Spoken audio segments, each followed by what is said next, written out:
Welcome back. My name is Kit. And I'm Steve. And this is Streaming Things, covering the movie you've all been waiting for, probably.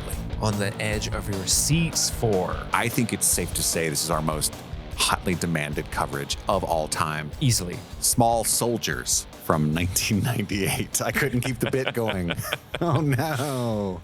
There was a big audience for Small Soldiers, if you know what I'm saying. That's people true. were clamoring. They were like, it's almost like Black Friday, and you got to get the hottest toy that's out on the market right now. Tickle Me Elmo. Tickle Me Elmo. What are some other ones? Beanie Babies. Oh yeah, Beanie Babies. Got to get that Princess Diana Beanie Baby. Yeah, Tamagotchis. Oh, Pogs. Got to get the Pogs.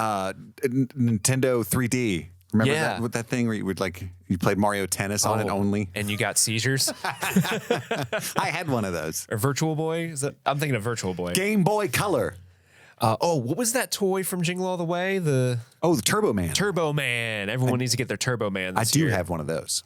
Do you really have a Turbo Yeah, I Man? have a big old Turbo Man on my shelf. Nice. It's in all my videos. Begging you to watch my videos. But we're doing Small Soldiers, which would have been that year's hottest toy item had it not been for the fact that they were implanted with munitions-grade microchips. I'm pretty sure they actually sold really well, these toys. I'm not positive.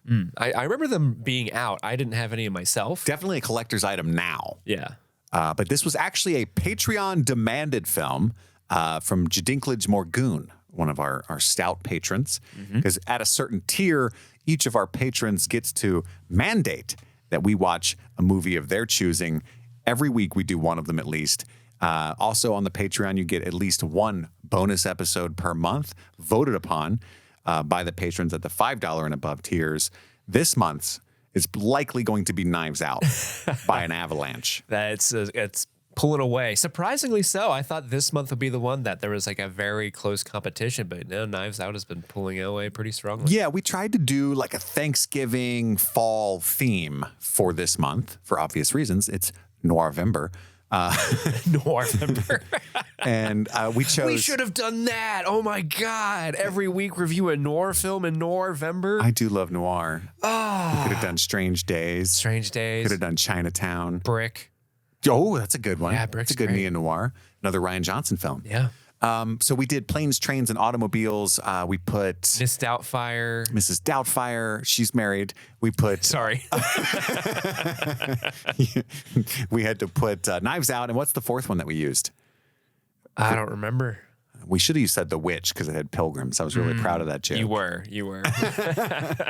I like how Jordan-esque was like, What's the the theme? I was offended by that. Like, fucking obviously, fall/Thanksgiving. Duh. By the way, the horror movie, Eli Roth's horror movie, Thanksgiving, is in theaters right now. I heard it's really good. Like That's what I've heard, yeah. It's based on a fake trailer. Like Thanksgiving? he did one of the Grindhouse trailers. Yeah. And it's his best reviewed movie ever. Is it really? Yeah. Like by a long margin. Like it's... Well, I remember that trailer from it was Thanksgiving, but yeah, I remember that trailer from Grindhouse where it was just like a person's head on like a turkey body and stuff. Thanksgiving. He ended up making the movie, and it's great. It's apparently like a Scream type movie. Very funny, very brutal. I'm excited. I might go see it tonight. I tried to go see it last night, but I had to watch Small Soldiers instead. Thank you, Jadinklage Morgoon.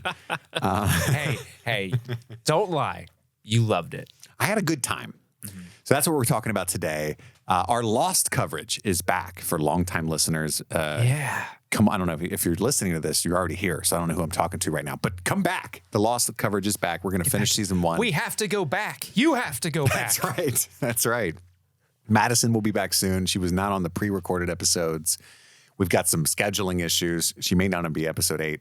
But she's here. She's still watching Lost with us. Don't worry about that. Don't worry about it. We got some things to figure out. But the merch store, there's some important things going on there. You can what's a hip way to say it? You can cop you a Lost shirt. Can I say that? Cop you. Snag. For a second, I thought you were talking about like Cop University, and I'm like, what? ACAB. We got a laser decline to comment shirt. What else we got in there? Just the Pip and the Dog fan club and normal streaming things. That's merch. right. Yeah. But definitely the Lost shirts are hitting. If some of you pre-ordered, those have been shipped. Steve May undies. We've got those. It's his face on the front. They're tighty whities with with just his open mouth on the front. That actually might sell like hotcakes. I might actually. We've got some weirdos. Get in the comments. Let us know if you would buy that. Yeah, but then I want to be on the back, thumbs up on the cheeks. I would love that, especially if it was done like in a, you know how if you go on like a beach and they've got those like spray paint shirt artists. Yes. That like spray, like it's that art style, but like us. That Can would be we fire? All right, if our merch store folks are listening, let me know what you got as far as undies. If they're high quality, I'll wear them. No chafing. I can't wait to just wear underwear with my own face over my own crotch.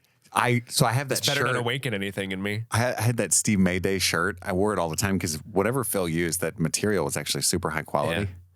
And I washed my wife's bridesmaid dress. Anyway, it's a bright pink Steve Mayday shirt now. You've made it better. I guess. I was a little upset. It's like, dang. I wear a lot of pink shirts, but it's not like this shirt was meant to be pink color. You know, it's like you ruined it in the dryer color. I got more shirts if you need one. I need more, and I love that the material. Yeah. I don't know if you ever come upon my videos on Instagram or anything, you'll notice I'm just wearing that shirt unironically all the time. I have seen that from time to time. It makes me go, "Aw, buddy." It's just so comfy. What other news we got? You can email the show at streamingthingspod@gmail.com. I do read those. We haven't been monitoring the email. Monitoring's not the right word. We haven't been like utilizing the email very much over the past few months, but I still read them all.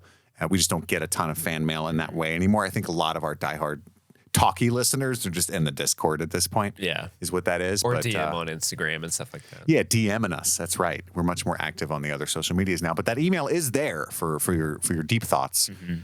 And you can go to streamingthingspod.com to find all of our episodes. You might be unaware that we have some great House of the Dragon coverage, some great Stranger Things coverage. I don't know if you guys know that we did that.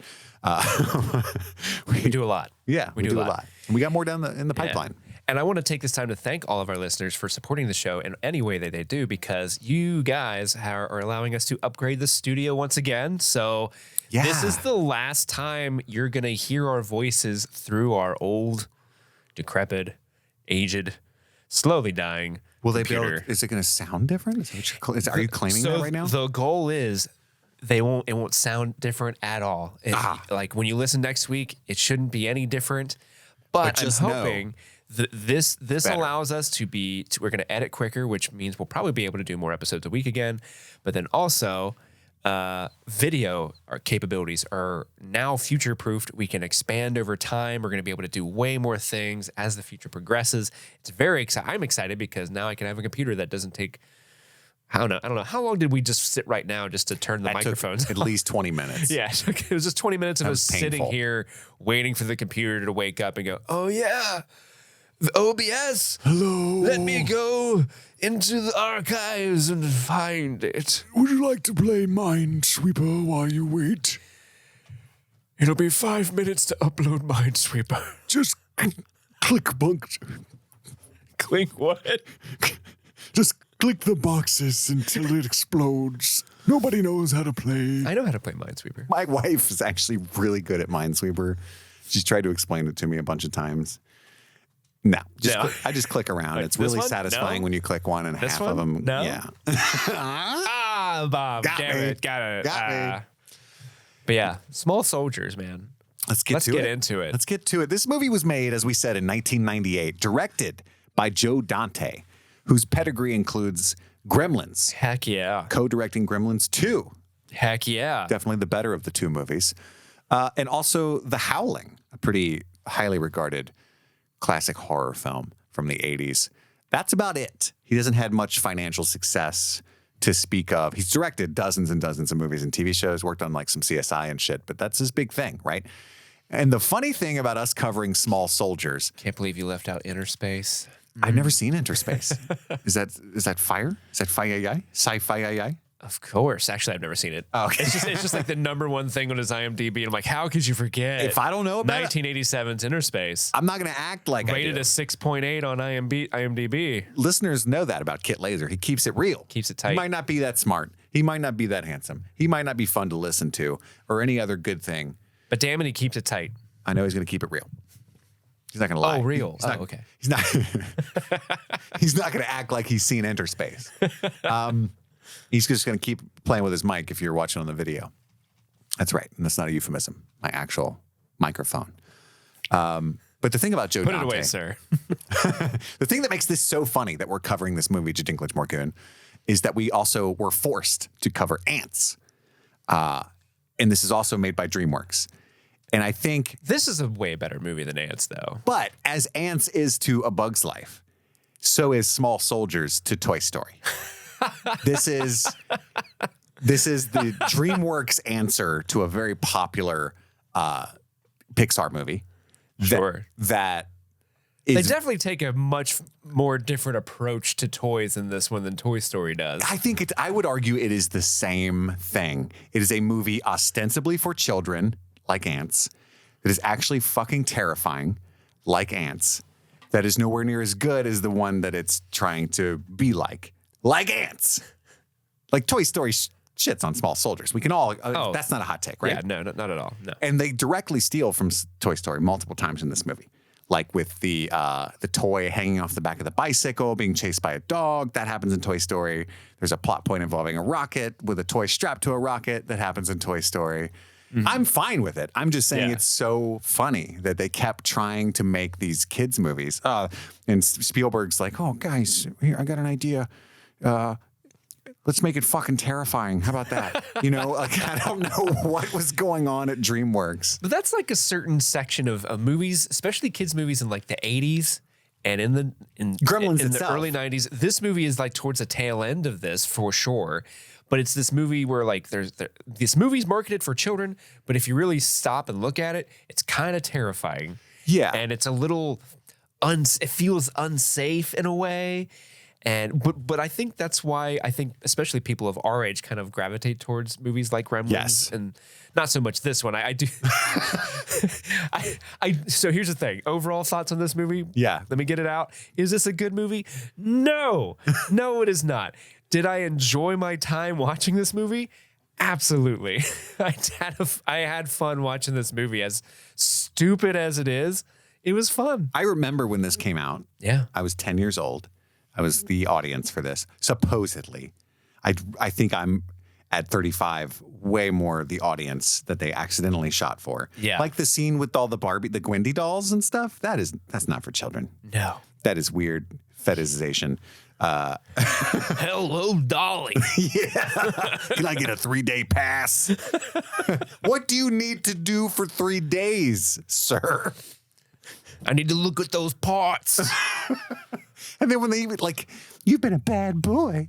It's who is this for? There was the Gwendy dolls in particular was just a writer's room that they shoved a couple writers in a room for like 2 hours and turned the heat off. or I'm sorry, turn the heat on and like and roasted them, and all they're like make one-liners for the Gwendy dolls, go, and like because that's all the Gwendy dolls are, just like voiced hey, by bad boy. Christina Ricci and who else? Jennifer or Buffy. Oh, Sarah Michelle Gellar. Yeah, Sarah Michelle Gellar. Those are the Gwendy dolls. The voice cast in general in this movie is impressive. It's let's go through it real quick. Kirsten Dunst. This is pre-Spider-Man Kirsten Dunst, but post Jumanji. Yeah. David Cross, Jay Moore. Haven't thought about him in 20 years. Oh, Jay, that was a blast from the past. Dennis Leary keeps popping up in our patron movies as well. I know, this is what, like the second time in a month he's popped up? Yeah, we were just on Sandlot. Ernest Borgnine has popped up twice in 2 weeks. He was in Gattaca in this movie. That's right. Yeah. Dick Miller, otherwise known as Robert De Niro from Wish. Oh, that's right. So I had not watched. So you sent me that photo of Dick Miller yesterday saying, how is this not out, Robert De Niro? And I hadn't started watching this movie yet, so I had no context for that. I was just like, I don't think you even responded. I didn't. I didn't know what to do with it because I saw that photo. I'm like, who the fuck is that? Is that not him? Is what you thought? Yes. Don't send me this photo of Robert De Niro and just say, how is this not Robert De Niro? What is this? Was it one of those games where like, what's different about this picture? Yeah. What? Oh my God. I was rewatching Parks and Rec. Do you know what game I'm talking about? Yeah. Where it's two identical pictures, but some things are changed. Yeah. Andy, Chris Pratt's character in Parks and Rec, goes up to Ron Swanson and says, look, I found all the differences in this picture. And Ron says, those are two entirely different pictures. Because Andy's at a doctor's office and Ron's trying to help him. Yeah. He's playing with all the little kids stuff. Anyway, that's definitely not relevant, but that's one of the best jokes of all time. I love it. Phil Hartman's in this movie. R.I.P. One of the many like cocaine-addled comedians beloved in the 80s. He's great in this movie. Just his over smarminess acting that he does. So funny. He is. He's being himself. Frank Langella voices Archer. So we got Skeletor voicing Archer. And then, of course, Tommy Lee Jones. It goes on and on and on. Christopher Guest, Harry Shearer. Bruce Dern.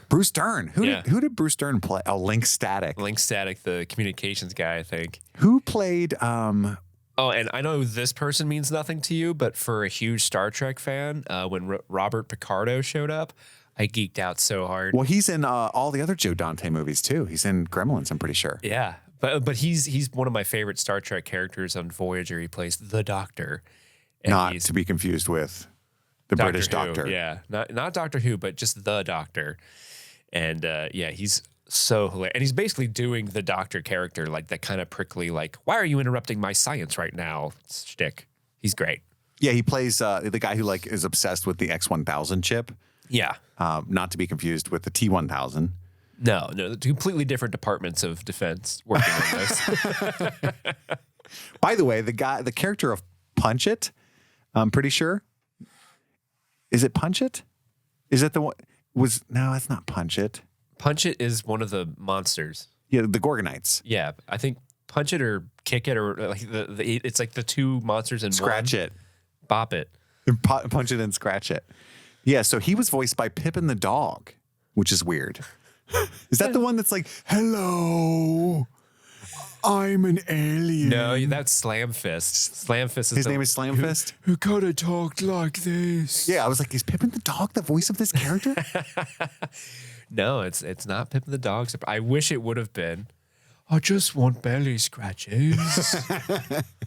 I was watching a critique of this movie. I think it's the Nostalgia Critic or something. I'd never seen his videos before, but he was talking about how it's like, yes, they're like David Cross wanted these aliens to be good guys in his original conception of these toys, and Dennis Leary made them the bad guys because they look ugly or whatever, right? Yeah. But like they were redesigned to be the villains. And there's nothing about their personalities or the way they act that is villainous whatsoever. Mm-hmm. And the protagonists are blood-hungry psychopaths. Yeah, they are. So it's like, it's just really funny to him. And I think it's worth pointing out. It's interesting. Like they were designed to be the good guys, even though their chip is making them crazy. Yeah. No, I totally get that point. But also like, imagine what we thought a good guy G.I. Joe was supposed to be in the 90s. It was a bit like, we're going to kill him. Find him and kill him. Yeah. Along that line, we were reading some trivia about this. Apparently, Joe Dante wanted the entire cast of 1987's Predator to voice these characters, including, of course, Arnold Schwarzenegger as Chip, which played by Tommy Lee Jones. This movie would have been one of my favorite movies of all time if they had done that. If they had done that. If it was Arnold Schwarzenegger walking around like, we got to get the Gorgonites. We're going to kill them, we're going to find them, and then we're going to get rescue grenades. Link, you son of a bitch. Which one was which? So, like, according to IMDb, too many pencils. Shane Black would voice Kip Killigan, which great game. It's just just imagine a toy just sitting there. I think Kip Killigan's the one with the cigar in its mouth. Yeah. Like I just imagine that little character just making pussy jokes the whole time. And then Carl Weathers would voice Butch Meathook. Was that the sniper? Yeah. Jesse Ventura would play Brick Bazooka, which Brick Bazooka, by the way, creepiest one out of all of them. That dude is horrifying. He's got that big giant like Joker smile. And he's the one that dies with the mohawk in the garage, right? No, he's the big buff one that gets his legs put back on. Yeah. But like if he got his legs ripped off and they're like, oh my God, Brick Bazooka, are you okay? And he's like, I ain't got time to bleed. It's just Jesse Ventura. Yeah. Let me tell you about how the temperature of steel beams don't melt. 9/11 was an inside job. And it's like, oh my God, that hasn't happened yet. How do you know? Oh my God. That's how we know it's real. Bill Duke would be Link Static, and then Sonny Lundham would play Nick Nitro, which actually, that would be kind of cool. Like replace that one. That's the one with the mohawk. Yes. Nick Nitro was cool. That's the most terrifying face, though, I think. That one is pretty terrifying. Yeah. They're all scary as hell. Oh, yeah, It's sure. crazy. And there's some really good jokes in this movie. But basically, the film starts out at, was it Globodyne? Globotech. Globotech. Sorry. I was getting my 80s corporate villain confused. RoboCop literally just did this movie. OCP?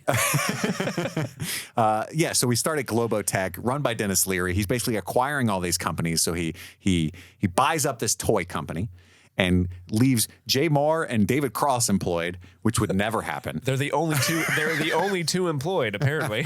That would never happen. And he wants a new toy line, and then he goes on a classic Dennis Leary rant, and he's upset about the dishonesty of all commercials nowadays. Why can't it really punch outside the box and talk and be the most amazing advanced toy of all time? Well, it can, because they give them access to classified military technology, and he puts munitions chips, X-1000 chips in these toys. Which I have to give it to Dennis Leary in this movie. They actually paint that character as a legit cutthroat, but also like thinking He wants outside to sell an honest product. Yeah, he wants to sell an honest product. He's very good at marketing. He has that line where he's like, "Don't call it violence, call it action." Kids love action. Kids love action. Like that's a really, if you're a marketer, like, oh, that's really smart. And then also the very progressive way of dealing with your monopoly of companies that you own is you give each other access to everyone's classified information. So the toy company can get the nuke chips and all that. This is your password.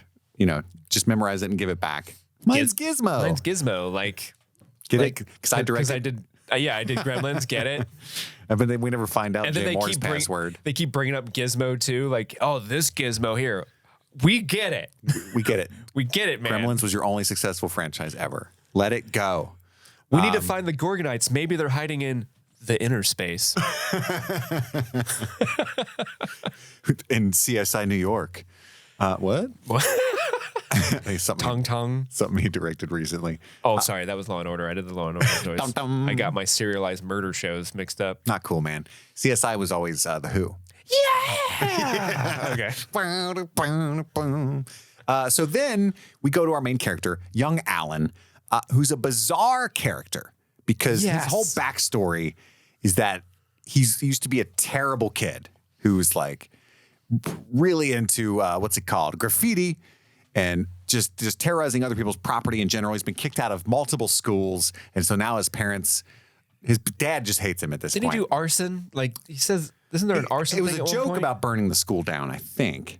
Oh, but he wasn't serious? Oh, no, that's it. He called it a bomb threat. That's right. And it's like, oh, geez, this kid's again, this is wild. 3 years before that would be a huge deal. This is 3 years prior to September 11, ahead 2001. of his time. He was. This little terrorist was ahead of his time. Nothing about the way that he is suggests that he was that kind of kid at all at any point. He's reformed. Any kid that like graffitis places, is threatening bomb threats, setting schools on fire, they're not going and working at their dad's toy shop. Right. That ain't happening. But his dad's letting him like run the whole shop, which his shop is called Inner Child or something. And his dad's against any kind of actual cool toys. It's all these like old wood, it's like Pinocchios and shit. Like, guys, we got this brand new thing. It's called a Slinky. Holy cow, it goes downstairs. I can't wait till these ball in a cups start flying off the shelves. Hoop and a stick is our biggest seller. Why would you want a Nerf gun when you could have a pogo stick? I'll tell you, kids these days. So that's the kind of pogo stick. And by the a way, little too hip for that story. when you see their house, Alan's dad, played by Kevin Dunn, when you see their house, it always cracks me up that movies did this in the 90s. They still kind of do it, but it's not as bad because I was poor as a kid, and it made me feel so much more poor. Like, Alan makes the joke when his mom's like, did you clear the money out of the cash register? He's like, yes, I got both quarters and all 6 pennies, right? Like, they never make any money. I don't know what the mom does for a living. But they live in like a 3-story that house home. Is a massive, it's like gorgeous Tudor home. It's like generational wealth. What's going on here? You know, like how are you affording this? You should be in an apartment, a 2-bedroom apartment on the 3rd floor with shitty neighbors. It always smells like weed and meth in there. That's where you should be. Yeah. And I want to see it. 100%. Yeah. Yeah, that would be a cooler movie if it's just like just a rundown house. Like, oh man, we can't, put two pennies together. Yeah, his mom's just like chain smoking when he comes home from school. And that's why I told you to pick up the groceries. And I love how this movie does this thing where they're trying to make this kid look so edgy. But there's nothing, you're right, there's nothing edgy about him other than his poor haircut decisions. Well, you're forgetting the sign on his desktop computer that says question reality. Question reality, What does that even mean? You gotta question reality, man. Just because you can't see it doesn't mean it's not real, okay? That's true. But then also he has this weird relationship with this old The truck driver Joe? Joe. Played by Dick Miller. Who's like, he's the dude you would see on a CSI who's like unloading boxes like, oh, that girl, she seemed nice. Yeah. Wouldn't think anyone would murder her. But you should talk to the boyfriend. Right. Like, he's that character. Yeah. Like, 13-year-old boy. You want to buy $2,000 of these toys that are contracted to some other company on front?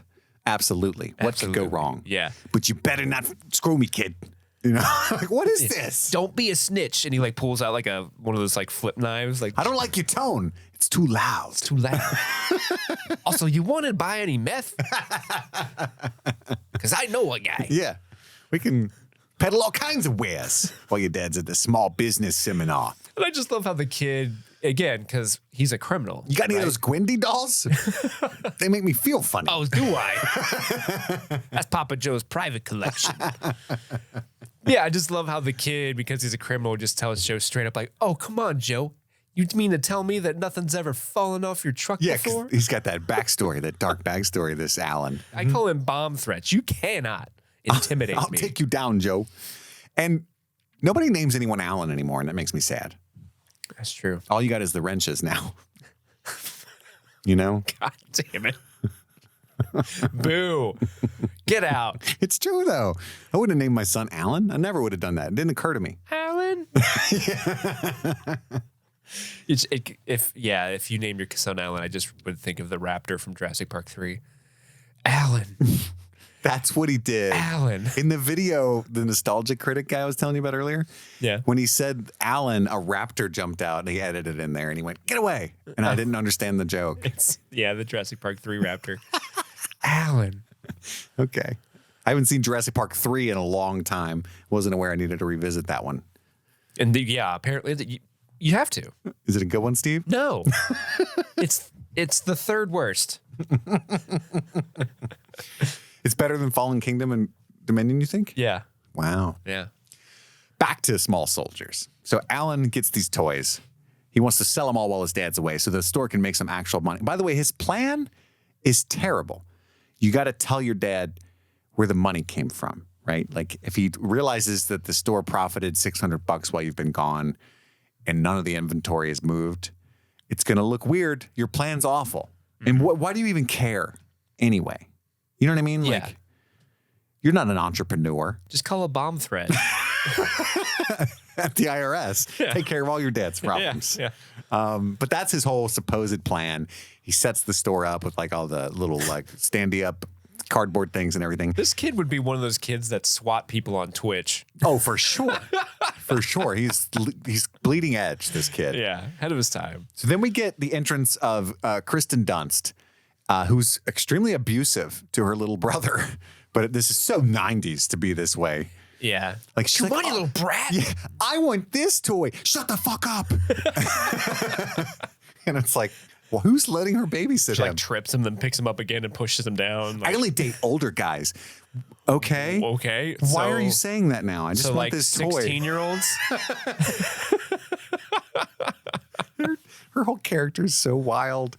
But she comes in. But I will say, Yeah. she is really good in this movie. Oh, this is why she became the queen shortly after this. Kirsten She's perfect Dunst for these kinds of movies. Is so good, and just she has that charisma, and just you believe her character. Like actually, the worst instance of her character is how mean she is to her brother in the beginning, because that reads like, hey, be meaner to him, like Joe Dante's, but be meaner to your brother. But everything else is like, oh, I believe I would know. I feel like I know this girl. Like I grew up with a girl like that. It was that and the motorcycle boyfriend out of nowhere, and then her being like, clearly And Alan and her are having a thing going on. They got that chemistry. But then she takes her, Alan, I do have to warn you, I only date older guys. It's like society told what her is going she on needed right to. now? By the way, she collects Gwendy dolls, but hates them as well. I've always hated these dolls. Why are you collecting them? Because society is telling her what she should do as a woman. That's true. This movie is a deep critique of Chrissy capitalism. needs to be liberated from the patriarchy. 100%. So Alan turns Archer and Chip on. Yeah, he does. He activates the toys and then leaves them in the workshop.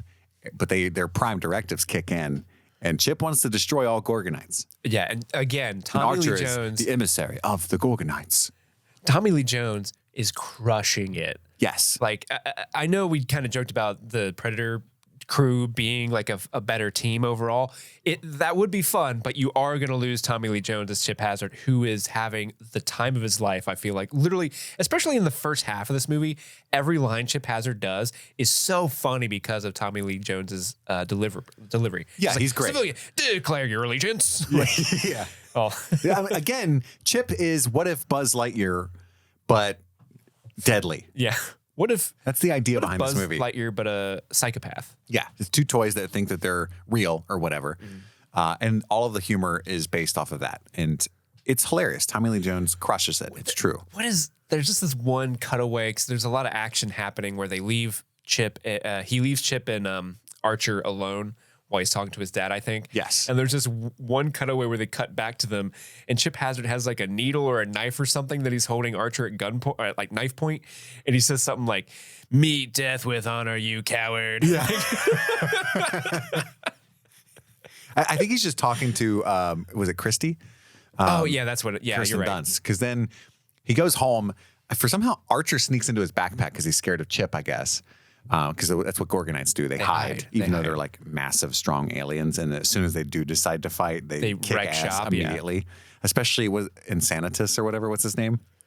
Insaniac. Insaniac, which looks like Michael Bay's inspiration for one of the Transformers later on. And then he stole Kevin Dunn as well. Yeah, he's like, I need a dad of a kid in charge of a toy franchise. Yeah. Give me Kevin Dunn. Everybody calls him the big guns, the big Duns. Yeah, the Insaniac character was the one that you could feel it even amongst the Gorgonites. They're like, just ignore him.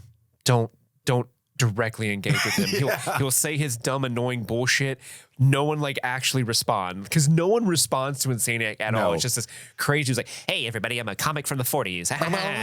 He's on spinning on the ladies and globe and joins. shit. Yeah. I do like the little scene when they're playing with everything in the house. And you cut to like Pippin the dog in the eyeball, Oculus. We're watching The Rock lay the smackdown. Yeah, they're just watching WWF, and it's so cool. Get him. Give him the people's elbow. DDT. DDT. That man had a family, by God. Did you just quote JR? This episode was brought to you by BetterHelp. Sometimes in life, you know what's good for you, but your brain gets in the way and you just can't quite pull it off. Like when you're trying to fall asleep at night, you know, you got to get up at 7 a.m., you got to work, you want to go to the gym before work, but at 3 a.m., you're just thinking about hippopotamuses, hippopotami. I don't know how to pluralize it. It doesn't matter. You get the idea. So sometimes your brain's getting in its own way. You know what you should do, what's good for you, but you just can't do it. Therapy helps you figure out what's holding you back so you can work for yourself instead of against yourself. You can help find the blocks in your life that are getting in your way.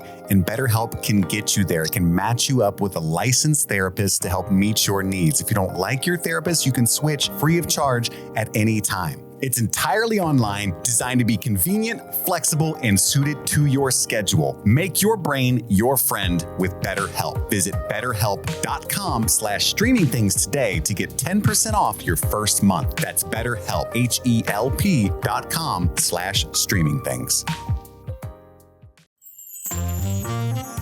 Gobble gobble, stream fiends. It is the month of November, and thus comes Thanksgiving if you celebrate it here in the States. But it's a month where we want to take a step back and just really appreciate and be thankful for everything that we have here at Streaming Things. One of the many things that we are thankful for are our patrons at all tiers, but especially our super patrons, which we shout out each and every month here on the podcast. Let's get to it. We are thankful for you, Sydney B, Becky the Farmer, Kaylee Sampson, Stanton Valentino, Anthony Corona, Infamous, Brent Stradamus, it's a great name, Sunshine, Huckleberry Cauliflower, Optimus, Mike from New Hampshire, Brett X, Emily Scarano, Lil Tickler, Svento7, Jace Gramo, AK Ashley Ray, Adam Busby, Wendy O'Laughlin, Jason Hawkins, Big But Horny got an upgrade, Conrad, Rabbit Dog and a Barbie Car, Jose Ruben Cruz Rodriguez, Charlie Friday, Alexis Adler, Emmy, Joe Velez, Valerie, John Collins, Amanda King, Trisha Bueller, Sun Loving Mortal, Suzanne Rode, Lauren Waller, Jadinklage Morgoon, Jen Robinson, Kalisha Reeves, Aaron Armstrong, Kevin Strother, Jeanette Murphy, Ashley Powers, Stephen the Fifth, Casey McCain, and Enza. And with that,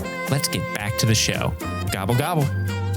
That's when he realizes slowly that these toys are way smarter than he thought they were originally, because Archer knew his name. Alan, shut up now, or whatever. What? And he's over there. Did you remember the digital encyclopedia in Carta? Because yes, I did not until this movie, and I had a wave of memories flood back in. Same exact situation for Alan, me. keeper of Encarta. And I was like, oh my God. Whoa. That's a blast from the past. Archer learned everything about our world immediately. The click of a mouse.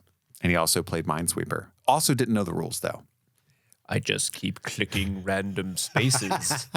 It's bizarrely fun, even though I don't know the rules. I'm Archer, emissary of Minesweeper. Very bad at it. Greetings. I caught dysentery on your Oregon Trail. That was a great game. Now I want to play Oregon Trail. Let's do it. Shut down the pod. Yeah, sorry, guys. We're turning small soldiers off to play some Oregon Trail. It'll take your old computer a long time to load up Oregon Trail. It would. It would. But yeah, we also were introduced to Phil Hartman around this time. His character. Yeah, Phil Hartman playing Phil, like he's the techno Phil neighbor guy. Yeah. who cuts down, by the way, highly illegal to cut down your neighbor's trees. Yeah. And it's not like frowned upon. That is, you get fucked up, especially with HOA fees. I bet there's some HOA fees in this neighborhood. He seems like a nightmare of a neighbor because he's cutting down trees to get his satellite dish to have better reception. But then, like when chugging gin and tonics, when all the insanity of the toy war is like popping off at the end of the movie, like it keeps cutting to all the neighbors in the neighborhood hearing the noise and the racket, and instead of calling the cops or investigating further, like ugh, Phil Hartman at it again. There he goes. Yeah, he also lets his daughter run off on motorcycles with like 30-year-old dudes. Probably not a good guy. Yeah, that dude is her boyfriend, Brad. He shows up, he has 3 lines, and we didn't know about him because she's having a good time with Alan, helping him clean up the shop because while he's sleeping with Archer, I keep saying it in the wrongest ways. Greetings. Greetings. Where I come from. So it's when he comes back to the shop, all the other soldiers have busted out and they kill, they destroy, what's his name? Toglakhan or something. Troglakhan. And all the other ones are hiding, but we think that they might be dead. So he's got to clean up the shop, and Christy shows up to get her brother the toys, but helps him clean. They're bonding. They're having a good time. But then she goes outside, and her boyfriend is just sitting there on the motorcycle. And, oh, okay, by the way, this guy exists. Mm-hmm. And he's like, oh, aren't you the kid that burns down schools? Yeah, I am. And we don't get much from him. We just know that his name is not Alan. And so we're not supposed to like him. That's all we know. His name's Brad. No, it's not Alan. It's not Alan. It's Alan and not Alan. Christy. Yeah. He's the one who has the 90s double part, but he's killing it. Yeah. Alan has too much forehead to rock the double part. He was about to get one of those shell necklaces and frost the tips. He's 1 year away from doing that. That dude would have rocked it. I get it. Guaranteed he did. I get it. 100% he did. Bye. I love the scene when Chip Hazard activates the other commandos. Mm-hmm. And he's like, the commandos fall in. And they're all like giving their names. And just the quick little asides that Tommy Lee Jones is spitting out. Like, I'm Nick Holte or whatever the guy, Nick Nolte or whatever the Nick one with the Nolte. Link Static? I'm Nick Nolte. But there's one point he's like, serve with your father. He's a good man. And Yeah. Rick Bazooka's like, I'm ready to kill some Gorgonites. Like, save it for the enemy. Save it for the enemy. Don't be a tool. Then he breaks the toy gun over his knee. Standard issue, not good enough. And then they find some actual tools to kill with until they get to the garage, and then all hell breaks loose. So they go out on a mission to hunt down the rest of the Gorgonites. That's their prime directive because they are, in fact, military-grade munitions chips in action, constantly learning, never to be stopped except by a nuclear blast EMP. Which this was peak. Every movie had an EMP. Yeah, you learn the words EMP. This is 1 year before The Matrix, right? EMPs were the rage. Oh, yeah. Late 90s, early 2000s, you couldn't solve a problem without throwing an EMP at it. You know what I'm saying? Climate change, EMP it. EMP it, yeah. It's like, and then in the 2010s, it was beam in the sky. Everything had a beam in the sky. And then what's the new trend now? It's multiverse. Now it's multiverse. You want to stop racism? EMP. EMP. Just try it. Have you ever tried it? A nuclear EMP will ought to do it. Yeah. Yeah. Watch this drive. And then what happens? Okay, so Archer and Alan are bonding. The soldiers break out. Oh, yeah, so Alan's got, like, Archer in his backpack. His dad finds out that the toy boat's broken. And he's so mean to Alan. I know Alan's been kicked out of school twice. But, like, when he runs home, it's like, Dad, you forgot your ticket. He's like, oh, thanks. And then Alan goes, I guess I'm not always a screw-up. And his dad goes, and gets in his car and leaves. Like, doesn't acknowledge that. Like, that's a serious mental health red flag for your child, right? Yeah. Oh, hey, buddy, no. You're a good kid. Like, you need to address that immediately and reinforce. Nope. Just going to let that hang and drive away in my convertible Volkswagen, which is a choice. It is. If you're a small business owner living in a giant house. Maybe a car that the family could utilize together would be a good idea. Yeah, maybe a Dodge Stratus. Nope. This is just for me. And I'm going to a small business retreat seminar, not Gwendyland, to blow off some steam. I need to see the Gwendy dolls. Hey, big boy. So as he's riding on his bike, the platoon finds him because they know Archer's on that bike because Link Static's been doing recon. Bruce Dern tells everybody. So they launch. It's a small world after all. Gotta have that quote. It's almost the title of the movie. We're so close. What's the guy with the big arms that they shoot onto the bicycle? Brick Bazooka or something? Brick Bazooka. Yeah, they shoot Bazooka guy onto the bike. He gets chased by a dog, ends up getting knocked off and losing his legs. Honestly, all of the like war jokes work for me. Flight of the Valkyries. I immediately, when Flight of the Valkyrie turned on, I immediately thought of you calling it Flight of the Bumblebee that one time. I almost did it again just now. Flight of the Valkyries. A lot of Apocalypse Now jokes. Like, I love the smell of polyurethane in the morning. Yeah. Instead of napalm, of course. We got a Wilhelm scream at this part. We did. Yeah, classic Wilhelm scream. We also got a quote at one point from William Tecumseh Sherman. Is that his name? Yeah. War is hell. Toys is hell. Is one of the last. What the fuck? I get it was the war is hell joke, but when they had Toys is hell. Dick Miller What? say toys is hell, I was like, that made it through That's- not only the script and then the recording, but it made it through the edit is miraculous to me. They were like nailed it. Yeah, well, I mean, when you got Robert De Niro from Wish. when you wish Robert De Niro delivering the line, you got to keep it. That's gold. Yeah, but I do like the fact that like all the soldiers are always like, tell my wife I love her. You know, when their legs are broken off and stuff like that. I like those jokes. I really do. They work for me. Did we win? Yeah. You've done all you can, soldier. You served your country well, son. God, I love Tommy Lee Jones in this movie. We're going to use your chip to somehow Frankenstein animate all these Barbie dolls. The mind is a terrible thing to waste. He like rips the face skin off of it, and it's terrifying. Well, yeah, when he rips his head off and rips the face All the skin other off, all dolls the go, others like, oh God. They're having an existential crisis, and Chip Hazard's just a ice cold motherfucker who doesn't care. Yeah, he's learned how to rebuild it. So yeah, the legs break off, and they have to patch him back up. But Archer gets away, and at this point, things escalate quickly. His parents don't know what's going on. When the soldier toys break into the house, he has to fight them off. He gets sliced by like a Dremel tool. Defeats them easily because they're not used to human-sized people yet. The enemy is big and fast. We need to adapt. You Gorgonite sympathizer scum. So puts him in a garbage disposal. And that's how we lose what's his face, the explodey guy. Nick Nitro goes down. But anyway, the parents come in. They got a baseball bat and shit. What's all the racket? And he tries to tell them the truth, right? Hey, by the way, you know how I'm really good friends with that criminal truck driver, and we have like lots of drug rings and stuff together all the time, and you told me to stop. Yeah, Joe, what about him? Well, he fronted me like 10 grand of toys. I was going to move them while you were gone. Why? Oh, okay. Thank you for being honest, son. I'm a fence, really, is what I'm doing. Yeah. That's how I'm keeping the business afloat. I've been doing this whole time. This is the first time I tried doing it with toys. I've been working on this thing called Bitcoin. I think you're really going to love, Dad. Yeah, you're going to love it. Huge. Phil next door, big fan.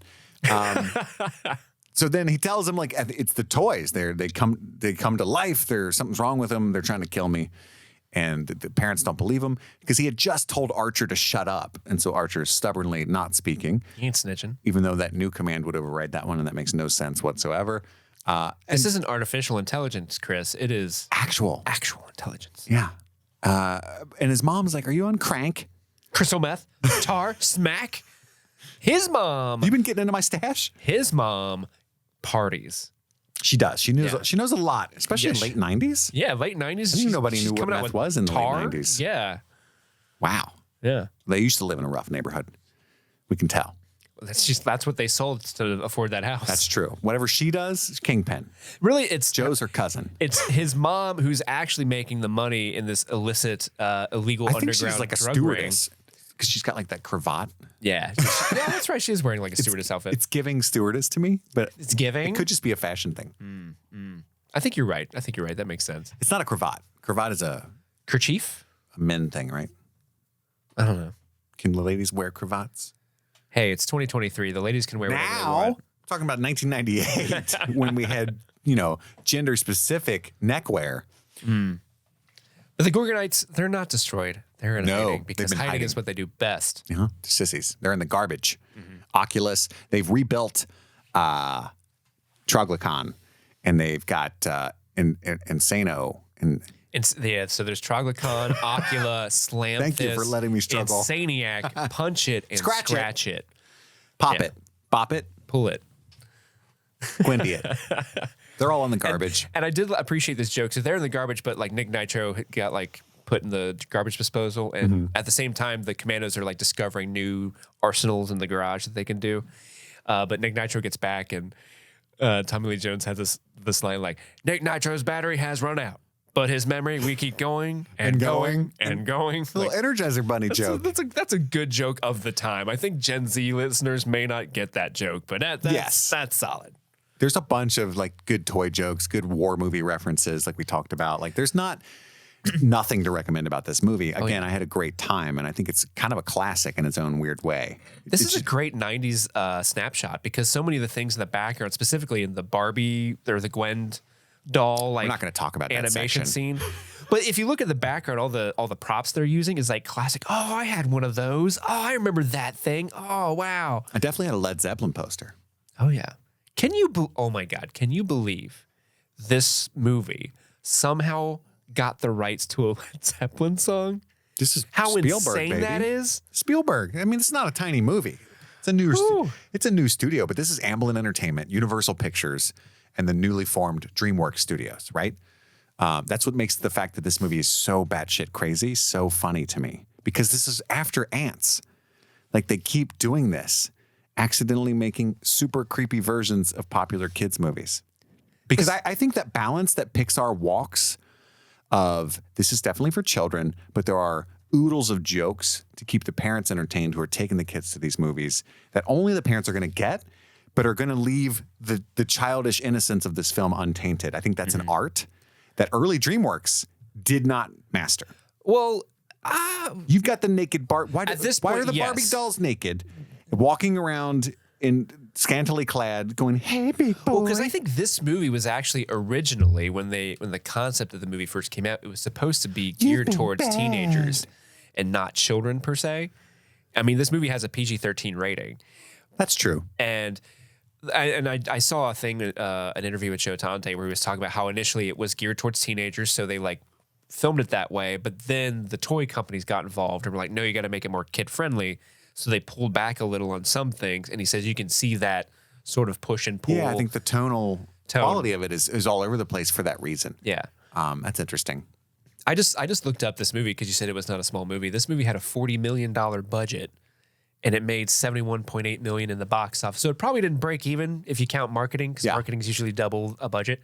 But still, it's a lot of millions of dollars for a little toy movie. A lot of millions. I mean, they got the Stan Winston company. Stan Winston's team worked on all the animatronics of the toys. I wonder if I can. Those are the people who did the T-Rex in Jurassic Park, right? This is some talent behind these animatronics. Phil Tippett level shit. Yeah. I'm looking up if I can buy these small soldiers action figures. Can you? Probably. I wonder how much they're worth now. I'm only seeing like the Burger King ones. Oh, I remember the Burger King. Yeah. So Small Soldiers was a huge part of the Burger King's marketing campaign for the Rodeo Burger.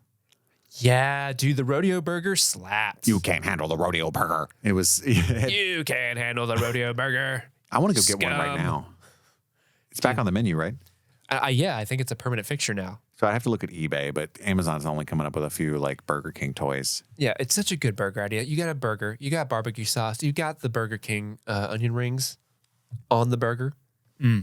Oh yeah, they're like a 2-pack of Chip Hazard and Archer, 1998 action figures sealed, is $169. Dang. Or best offer. That's just what they're asking.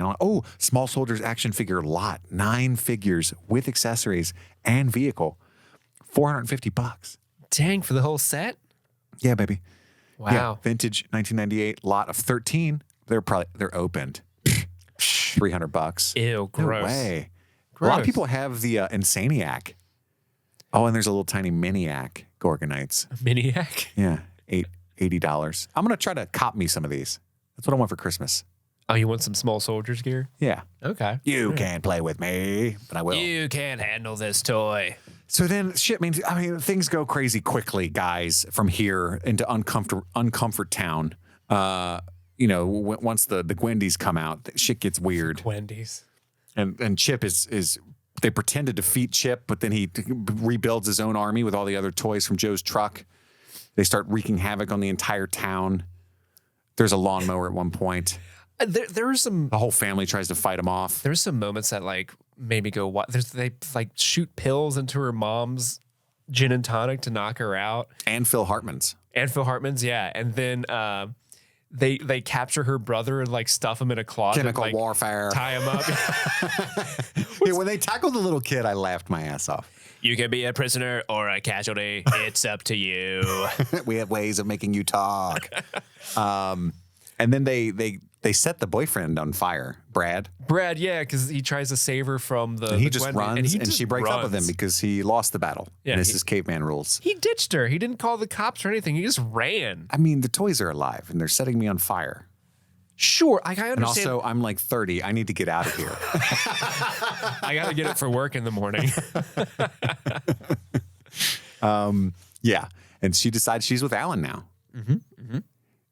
But we get this whole thing where the Gorgonites are always looking at the window of his computer. They're looking at like the Microsoft XP like background wallpaper. Like, Windows. Gorgon. You think that's a We're trying to Microsoft get to Gorgon. product placement? Maybe. I didn't pay too much attention to the software. Through the window. To the wall. Till the sweat, Jim. But they want to get back to Gorgon, skeet. but instead they have to go break Christy out of her, the kidnapping. Yeah, And she's like tied up, duct taped, all that stuff. Spider-Man's not coming to save her. She's got to do something. Not at all. This is before she met Peter Parker. Mm-hmm. But they eventually escape, and the Commandos have created these like Mad Max style cars. Yeah, they've got vehicles now. And I love the weapons. Like the one shoots like CD discs that are on fire. And like little nail guns. Nail guns and stuff, yeah. What do you got, little guy? And he shoots the net on the dad. Like that interaction was just funny. I think it's Link. That interaction's Yeah. so funny to me. Yeah. Because his dad's so like cocky about it. What do you got? You're a little bitch. You're a toy. He got me. Oh, no. Yeah, he should have done something. Got hoisted by his own petard. But yeah, eventually J Mar and David Cross join them to try to like Yeah, we feel help. bad about I don't know. Because he left like a voicemail to try to get his money back from the toy company. And so that's how they're hip to that. But it took him a long time because the number got cut off. That's the worst. Oh yeah, because the original person he talked, That's one of the ladies from Saturday Night Live. Oh yeah, it was. Yeah, Yeah. She was giving some great customer service phone line stank. I loved it. Like when she hung up on him and just the face she makes, like, like. Yeah. But then he had The that worst. funny line of like, "Can I talk to a machine?" It's like the reverse of what you do nowadays. Yeah, that was funny. And all hell continues to break loose basically until the EMP kicks in, right? They got to create an EMP. They don't have a nuclear device, obviously. I'm not a scientist. You got to blow a transformer, Steve. And you can do it by putting plastic between these two things. Hey, there's metal in there. Oh, yeah, that's right. He does have circuits and stuff, I guess. But still, I'm not a scientist. I don't know if that would work exactly that way. It would. And if it would create a shockwave EMP. No, it would. I am a scientist. Oh, are you? And I can tell you, at least 6,000 square footage of 6,000 square footage. EMP blast. Have you crunched those numbers? I did the math before I came over here. It's 6 to 7. I love that you did that research for the podcast. Also, the best thing you can do if you're like in a climactic battle with a toy, you got to give it some final words. And the best final words you could ever do are stupid toy. I mean, that's how you want to end your movie. I know. Tommy Lee Jones is spitting off fire this whole movie, and he gets undone by a kid whose big line is like, "Stupid toy." And I like Archer's big arc was nothing. Like Chip kicked his ass. Yeah. You're designed to lose. And he's right. He lost. Then I will just take my licking. But I mean, the Gorgonites do get an arc where they're programmed to hide and lose, but they decide to fight back. Once they do decide to fight back, as we talked about earlier, they kick immediate ass. Yeah. Insaniac cleans house because it turns out if you are the Tasmanian devil of toys in a fight, you're going to win. Of course you are. Yeah. And it's just so funny that they ignite this EMP. It's very hilarious. And the Gorgonites, luckily, shielded themselves from the EMP by hiding under Phil Hartman's giant satellite dish. Oh, yeah. I forgot about that part. I didn't even think about Science. it. Baby. Science, man. And then they go off to the Grey Havens on the boat at the end. It's like the ending of fucking Fellowship. All of a sudden, we've got to go find Gorgon. Gorgon. I hope we don't hit an iceberg. Titanic joke. This was a year after Titanic came out. 3 years. 3 years? No, you're right. It's 97. Yeah. This is like hottest Titanic town Yeah, right Titanic now. was probably still in theaters when this came out. They were still looking for Jack. I hope you get this reference. God. Yeah, this movie. And then the funny thing, I did like the bit where so their cul-de-sac is destroyed or their street is destroyed. It's like the Burbs. And pretty much. And then Mr. Mars, Dennis Leary shows up and he's just cutting checks to people who are little upset, check like, printer. "Oh, I bet you don't have enough money to settle." Oh, you do. Oh, okay. Yeah, I'm assuming everybody's getting 6 figures at least. At least. Some of the houses probably even millies. A couple mills. Boom, Yeah. boom, boom. By the way, that's not how you do that, guys. You need to have a lawyer draw up an NDA in return to get the check because they could just take the money, cash it, and still tell Talk everybody. shit, yeah. But Just it's an saying. economical narrative script writing Sure. device, right? Right? You want to get lawyers out It of wasn't this. really Dennis Leary's fault, except for the whole plot point is that he took out 3 months of R&D and testing out of this, which they would have caught that these toys were homicidal had he not done that. But it's Jay Moore that decided to use X-1000 military technology. But Dennis Leary is such a progressive business leader who he's like, I can't let my business philosophy of letting all my industries share information with one another, this can't ruin that. So I'm not going to fire Jay Moore or David Cross. I'm going to give him a ride back home on my helicopter. Come Well, it on wasn't in, David boys. Cross's fault. Oh, no. He But stole David Cross's password to do that. it's true. But also, like, David Cross seems like the type of employee that he would have fired in round one. Like, when he gave him that pitch of the Gorgons, he's like, that sucks. Fired. Like, he has that energy. But he doesn't. He keeps him He around. likes the Gorgon design. He just as monsters. You guys are a little too progressive with how these monsters are going to interact with the rest of the world. That's all. But good news, the world is not going to miss out on Chip Hazard and the gang. They're just going to be repackaged as South American rebels. They need to remake this movie. That Chip Hazard voiced by Ron Swanson. I will forever call him Ron Swanson. Where's all the bacon? Everybody fall in. We got to take these Gorgons out. Actually, he could play Archer. Greetings. We're looking for the Isle of Gorgon. Have you heard of it? See, isn't this amazing? You're loving it. I do love it. Everyone else will be voiced by Chris Pratt. Because that's what we do now. You ruined it. Did you see the Garfield trailer? What? Chris Pratt is Garfield now. Why? Because he's every voice. No more voice actors. Why? It's all Chris Pratt. It's Chris Pratt's all the way down. Why are they making another Garfield? Haven't they learned their lesson? What child is aching for a Garfield movie? You down to watch Garfield?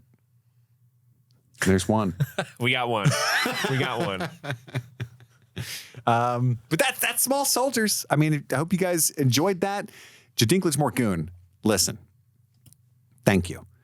In no universe, without your steadfast wisdom, hand-holding me through what I needed to do, would I have watched Small Soldiers again without your help. I appreciate that. I have not seen this movie in the 21st century. Almost Neither guaranteed. have I, yeah. It was fun. It was a good time. I fun. do think it deserves a higher cult classic status than it will ever have. You know, I feel like because Gremlins is about, let's be honest. This level, yeah. Let's be honest. Gremlins is about as good as this movie is. And it's just, everybody loves it for nostalgia reasons. It came out at the right time. Small Soldiers needs that push. And we could help it get there. We could. The streaming thing's power. Get in the comments, guys. Let's do it. Let's make sure Small Soldiers blows up. Instead of better help, we're pushing Small Soldiers. Chip Hazard here. If you don't want this scum to come into your house and kill you, then you'll buy our movies. Mental health is important. We can do that. 10 Hut. We can get you a therapist, lickety split. Just sign the form, maggot.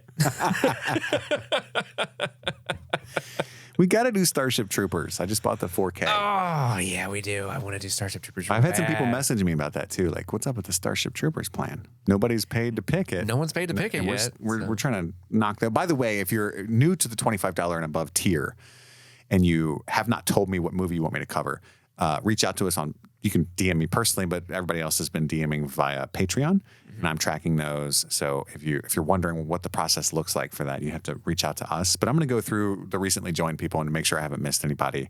But we're barreling through those at least one a week for the rest of the year. So next week, we got 7.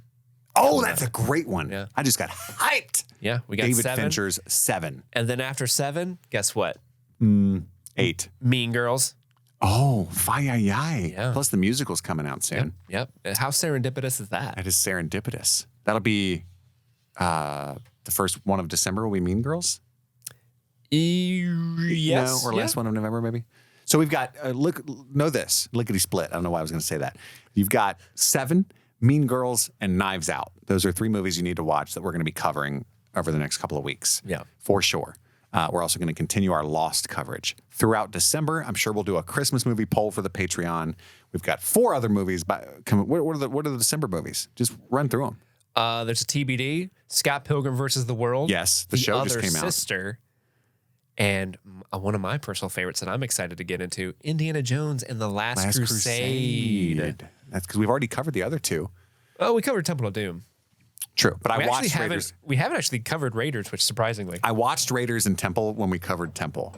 Yeah. But I didn't rewatch Last Crusade, so it's perfect for me. I still haven't seen Dial of Destiny because I'm like, I've heard it's doo-doo. I haven't either. Really? I haven't either. I would have thought you would have ran right over to see that. Well, that was, I think, during the height of our 5 episodes a week coverage. And Yeah. I didn't. Fuck. I never left my home. Well, the Scott Pilgrim TV show is out, and I will Yes. say it's on Netflix. Have you been watching it? No, I need to, but It's great. I love Scott So Pilgrim. I thought it was a shot-for-shot animated remake of the movie. Yeah. It is not. It's a series, right? Yeah. Yeah. But I mean, I thought it was literally retelling the same story It's what it was advertised as. Is it doing the book story, the comic book story? No, it's different than that too. It's a completely different take on Scott Pilgrim and the world he fights. It's not a spoiler to tell you what it is, but I had no idea, and it was kind of a pleasant surprise. But I just want people to know that it is not what you think it is, and it's really, really interesting and fun. It's actually mostly from the perspective of Ramona Flowers. Oh, I like that. Which it's super, but it's the entire cast is the same as the movie. It's great. Everybody's back. Love it. Super good time. So that'll be fun to cover Scott Pilgrim soon as well. So next week is 7 and some more Lost, baby. Get ready for that. Thank you guys for tuning in, for staying with us throughout the strike, and look forward to all the big plans we have for 2024 as we wrap up this year. That's all the time we have for right now. We've got to go return some videotapes. My name is Kit. And I'm Steve. And this was Streaming Things. Happy streaming. 10 Hunt.